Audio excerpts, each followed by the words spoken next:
You can pay for it once or you can pay for it forever, right? And so if you don't pick good real estate, you have a tremendous uphill climb. Choosing the right site, designing it correctly, and learning from operators who've done it before can have a major impact on the success of a car wash. I'm Dan St. Jacques from Hoffman InnovateIT, and in this Ask the Expert discussion, industry veterans share lessons they've learned from building, operating, and supporting successful car washes. So let's get into it. When you're looking at a car wash site or when someone's trying to evaluate it, what makes a great location for a car wash? Are there certain things that you can identify early that say, hey, this is a good place to put a new wash? First thing we're going to look at is, what's the traffic count? What's the surrounding other retail businesses, and what's going to drive traffic to that location? What are the demographics? What are the closest competitors, and what's the strength of those competitors? Visibility is an incredibly high priority for me today. Even more than what maybe I used to put on access or how easy it is to get in and out. So visibility, and then movement inside the property. Is it easy for a customer to get around? I think that's incredibly important.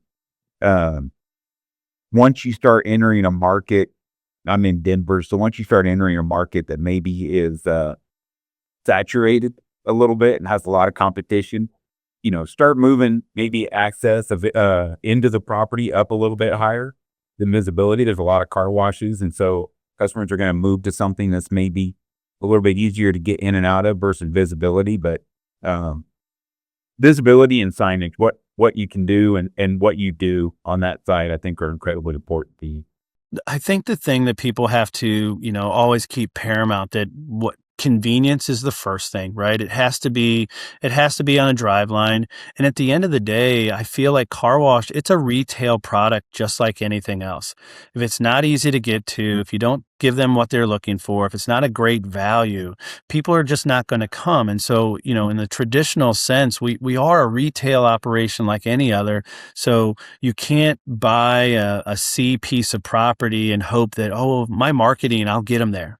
That's really not the case. I mean, it's got to be on a corridor, a thoroughfare that people are traveling on their regular day-to-day operation. It's got to be convenient. You can pay for it once or you can pay for it forever, right? And so if you don't pick good real estate, you have a tremendous uphill climb, not as if the industry wasn't difficult enough to create value and turn out a good product. But then if you're hindering yourself because you didn't pick good real estate, it's just really hard. It's really hard. When people are looking to build a new site, what are some of the things you see, maybe some of the oversights or maybe some areas that, maybe new operators are missing when it comes to building a new site for that upfront work to make everything easier downstream or down the line, as you move into actually putting a shovel in the ground or putting equipment into the wash? Well, I think equipment room space would jump out as number one. How are you going to fit all this stuff in an equipment room, as well as even the tunnel? I know everybody has the working windows or the areas that the equipment should be put in, and everybody likes to draw these fancy pictures. But in the real world, when you start bolting things down to the ground and you're watching the top wheels come down and the wraps go out and cars go through and, rollers or conveyor belts, is it laid out appropriately, or did someone sell you a whole bunch of equipment that just got smashed into a small box? There's always that it looks good on paper, but what's it really doing on the job site? How many times I've seen 120 foot tunnels, and then you get there and go to measure it out, and the concrete measures at 93 feet or 97 feet. And it's okay. Not only how do I equate for 17 to 25 feet of less space to put the equipment in, but how are we going to modify the track, or how are we going to modify the belt, or, what does that do for the whole environment? And then into the back room, it's okay. So what is the water that's being provided? How much water is being required? What happens if you have 3, 4, 5 cars in the tunnel and everything's ramped out, ready to go? High pressure tanks are trying to fill at 50, 60 gallons per minute. Is it a 2-inch pipe? Is it a 4-inch pipe? Is it 50-foot run, 100-foot run? So there's a big hydraulics calculation that that kind of needs to be done, but seems to always fall short a little bit. Thing we run into a lot is, oh, we're not going to wash that many cars. It's like, well, what happens if you do? Right? What happens if you do? And most likely, if you do some of the things well that we've talked about and we've encouraged you to do, you're probably going to wash more cars than you realize. And you have to be prepared for that. And so using the expertise of companies like yours that can help shepherd through that and say, oh, okay, so this site could possibly do 300,000 cars a year. So we're going to need X amount of water capabilities. We need to make sure we size the water softener properly, make sure we have enough RO water. What are we going to do with that? Do we need on-demand systems and things like that? So again, the technology for that stuff is changing. I know your on-demand RO system is one of those that's, that's a game changer for some folks, because I can tell you at my locations, I didn't have enough storage. There were days, on busy days, we would run out of RO water, and, so of course it was set up so we had a freshwater bypass, but it's really not the same. So if you don't do the homework up front, and I always tell people, plan for the Super Bowl. Plan for the Super Bowl. Plan to wash the maximum capacity that your wash is physically capable of. Plan that you're going to have that on day one. And if you set up for that on day one, you're going to be great. And then you just have to get the volume to where you need it. A couple of areas that people they'll skinny up a drive lane, or they'll skinny up their vacuum to try to get more vacuum spaces. They'll take it down to, if we say in the industry, a 10-foot minimum is kind of the vacuum space. Well, I can get 5 more vacuum spots. I'll go down to 10-foot spaces instead of that 12-foot number. And I think they place too much importance on skinnying up some of these areas and making the garage doors tight, or making the turn a little bit too tight, or I can get 5 more feet of tunnel space if I make that drive the bare minimum to make that radius turn.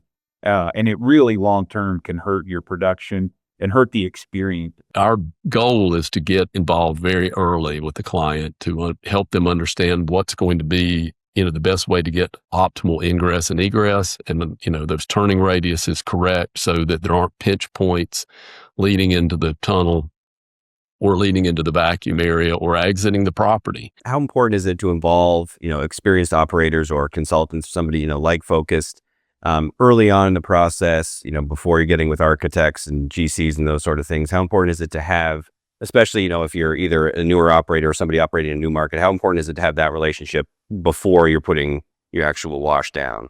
It's probably the most important thing that you could do.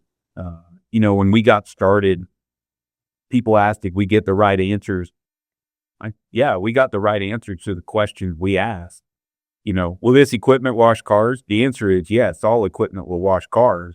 Does it do it efficiently? What's the uptime? How hard is it to repair? What's the turn rate? We didn't have a clue what questions. And so we got the right answers to the questions we asked. And there's no way in the world that you can buy 20 years experience. You can involve someone early on that has decades of experience in washing cars and seeing it all and tell you where to rely. And then it's up to the owner to avoid the entrepreneurial, what I call the entrepreneurial, yeah, but you don't understand. Yeah, but you don't know my market. Yeah, but you don't. And, we've seen a lot. You gotta use that experience. Something I learned a long time ago in the industry is that, why do I think I'm smarter than somebody that's been doing this for a lot longer than I have?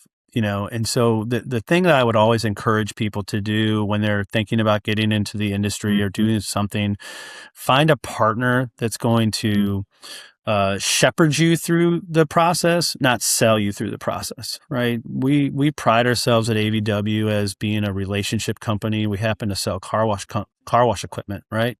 We want to build long-term relationships, because even when I was selling, 20 years ago, I never wanted to sell you one thing. I wanted to sell you 10 things. And I didn't really even want to sell you on something.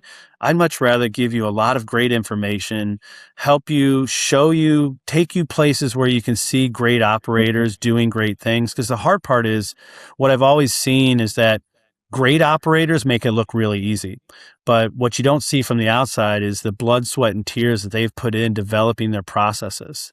And so if you just, think that, it looks easy, it's really not that easy. And so find a partner that can give you information, they can share with you, they can help you make a good decision on what you want to buy. Because I always felt like I never wanted to sell you on something, because if it didn't go the way you wanted, who's the first person you're going to be mad at? Well, this guy sold me, he told me this, he told me that, and I sleep well at night knowing that I'm just sharing great information, and I let the client make their own decisions.